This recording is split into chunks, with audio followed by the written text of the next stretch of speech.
Practicing math skills on J2 Blast. So once you've logged into Hub, you then need to look for the Just Too Easy tile.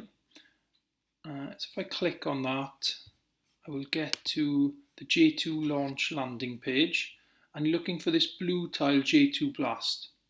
So in here you can practice your spelling, that's another video, or you can practice your math skills. So if you want to practice adding and subtracting, you may want to go to these. So let's go to KS1 here.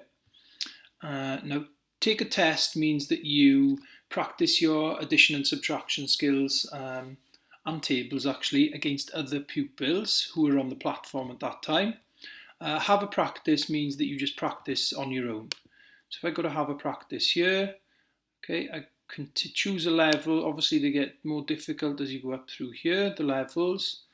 If I click continue, okay, and then you've got to look at here, and I'll just put anything in for now. Oh, and if it's wrong, then you have to put in the correct answer, okay? And then it'll go on. If you get the answer wrong twice, then that test will stop, okay? If you want to go back and do another test or make it more difficult or easy, then click the home button here and it'll take you back there.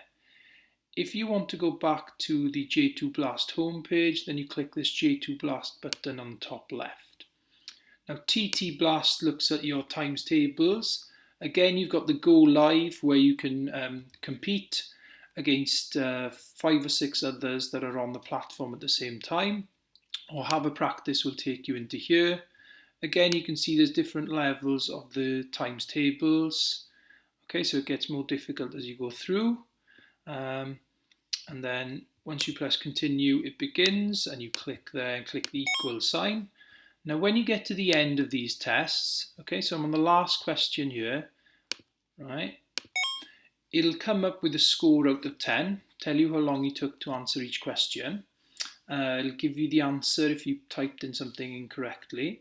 You can see here the first one I put it in incorrectly, and then the second time it was correct.